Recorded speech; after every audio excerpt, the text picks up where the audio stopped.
Hello friends, आपकी पढ़ाई कैसी चल रही है। अब फाइनल एग्ज़ाम बिल्कुल नज़दीक हैं। आज आपको निर्णय लेना है कि जो भी पढ़ाई अभी तक आपने की है और आप चाहते हैं पढ़ाई के बल पर कुछ बड़ा करना,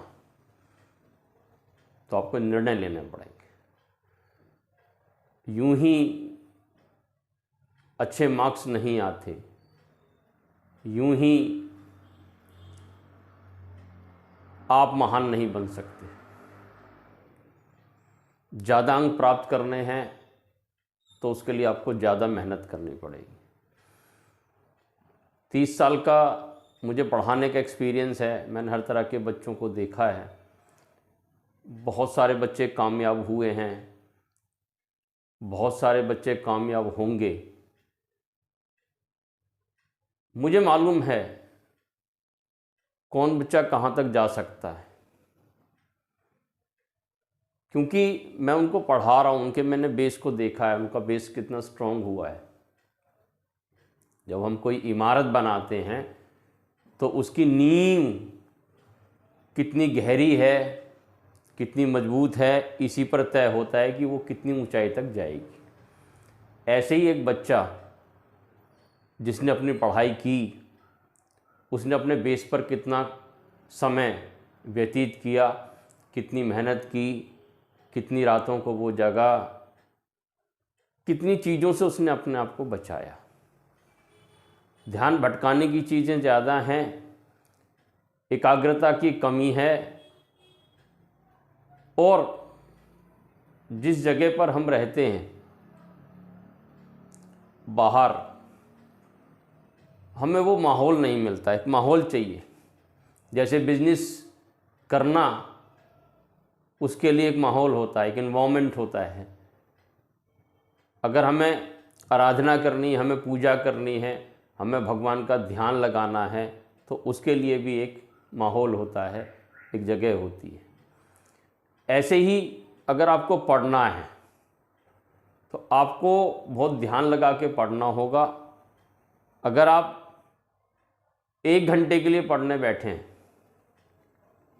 तो फिर पढ़ाई नहीं हो रही, क्योंकि 1 घंटे में तो एक प्रकार का वार्म अप होता है। आपने कोई चीज़ निकाली, मान लो आपने मैथ उठाया, मैथ का कोई चैप्टर पढ़ना शुरू किया, उसके 1-2 क्वेश्चन करने शुरू किए तो एक रिदम बन गया, एक ताल बन गई। अब आपको अच्छा लग रहा है, आप क्वेश्चन कर रहे हैं, उसके आंसर निकल रहे हैं। इतने भी कोई डिस्ट्रैक्शन कॉल आ जाती है, कोई आपका फ्रेंड बुलाने आ जाता है, कुछ नोटबुक्स का आदान प्रदान, मुझे तो समझ में आता नहीं है, ये सब आदान प्रदान में ज़िंदगी निकल जाती है। कोई कुछ, मतलब ये डिस्ट्रैक्शन के कारण है। कोई फ़ोन कॉल आ गई, टीवी पर कोई प्रोग्राम चल रहा है, बाहर से कोई आवाज़ आ गई। तो अगर कोई इन डिस्ट्रैक्शंस को फॉलो करता है, इन डिस्ट्रैक्शन को के प्रति अगर वो उनको जवाब देता है या प्रतिक्रिया करता है, तो वो कंसंट्रेटेड नहीं है। पढ़ाई तपस्या का विषय है। 2 पैर पर पढ़ाई करके आप महान नहीं बन सकते। आपको 1 पैर पर आना होगा, घोर तपस्या करनी होगी। हाँ, ये मान लो पढ़ाई कष्टदायक है, पीड़ादायक है, आरामदायक नहीं है। आपका सुकून, आपका चैन, आपका आराम, ये सब छीन लेगी पढ़ाई, और इसके बदले में आपको देगी एक खूबसूरत भविष्य, एक शानदार ज़िंदगी, एक बहुत महान शख्सियत के रूप में आप उभर कर आएंगे। वित्तीय स्थिति आपकी मजबूत हो जाएगी, आपकी रोटी की लड़ाई ख़त्म हो जाएगी। हो सकता है कि आपके आने वाली पीढ़ियां आपको याद रखें। आपको अपने लिए नहीं, एक विद्यार्थी का जीवन स्वयं का जीवन नहीं होता, उसको अपने माँ बाप की इच्छाओं की पूर्ति करनी है, अपनी इच्छाओं की पूर्ति करनी है। समाज भी उसको ऑब्ज़र्व कर रहा है, उसका आकलन कर रहा है, उसका अवलोकन कर रहा है। समाज भी चाहता है कि ये बच्चा पढ़ लिख कर कुछ बने, फिर देश भी चाहता है, क्योंकि कोई भी देश महान जब बनेगा जब उसमें मानव पूंजी निर्माण होगा। आप मानव पूंजी बनने जा रहे हैं, तो अपने आप को डिस्ट्रैक्शन से हटाओ। आपको मिनिमम 3 घंटे तो पढ़ने बैठना चाहिए, तब जाकर एक चैप्टर फिनिश होता है। हाँ, टारगेट लेके बैठो, आज मैं बैठा हूँ तो मुझे 3 चैप्टर फिनिश करने हैं। आज मैं पढ़ने बैठा हूँ तो आज मैं साइंस के 2 चैप्टर बिल्कुल फिनिश करूँगा। इन बिटवीन मैं चैप्टर को बहुत ध्यान से पढ़ूँगा, उनके प्रैक्टिकल क्वेश्चन से उनको मैं करके देखूँगा।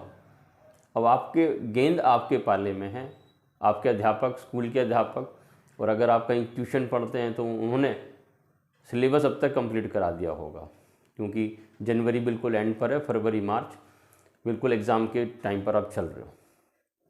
इस समय आपको पढ़ना है, आपको टाइम लगाना है, आपको पढ़ाई को अपने कंधों पे उठाना है।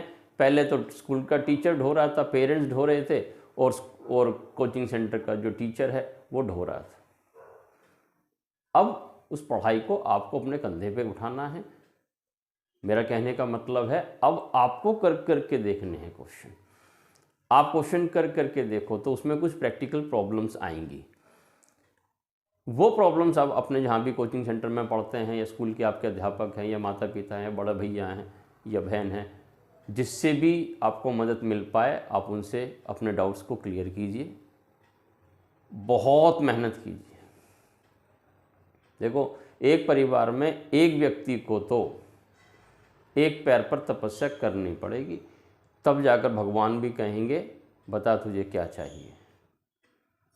आपने कहा मुझे डॉक्टर बनना है, मुझे इंजीनियर बनना है, मुझे चार्टर्ड अकाउंटेंट बनना है, मुझे कंपनी सेक्रेटरी बनना है, मुझे IAS IPS IFS बनना है, तो भगवान कहेगा तथास्तु। यूं ही नहीं मिलेगा, यूं ही करियर नहीं बने। अगर आप ऐसे ही बिगर पढ़े डॉक्टर बन जाएं, चार्टर्ड अकाउंटेंट, कंपनी सेक्रेटरी, तो फिर तो हर कोई बन जाएगा ना। आपको अपना जो मूल्य है, आपकी जो इम्पोर्टेंस है, आपकी जो महत्ता है, आपको उसको बढ़ाना है। तो साधारण काम करने से आप बेहतर ज़िंदगी के मालिक नहीं बनेंगे। तपस्या करने से ही आप तपस्वी कहलाएंगे, आप तरक्की कर जाएंगे, समाज में आपका नाम होगा, लोग आपको जानेंगे। सही समय है, यही समय है। आज हमारे देश को भी आपकी आवश्यकता है। इस देश के अंदर पूंजी निर्माण इतनी तेज़ी से होना चाहिए, तब जाकर हमारा औद्योगिकरण और वैश्वीकरण के हमें जो फ़ायदे मिलने हैं वो, FDI जो देश में आना है वो, FII जो आने हैं वो हमारे पूंजी निर्माण पर आधारित होंगे, आश्रित होंगे। साथ साथ हमें साफ़ सफाई का ध्यान रखना है, और अतिथि देवो भव, वसुधैव कुटुंबकम, ऐसी सोच के साथ भारत को आगे बढ़ना है। भारत के विचार बहुत शानदार हैं, बहुत प्यारे हैं। यही एक कारण है कि पूरा विश्व आज भारत की ओर देख रहा है।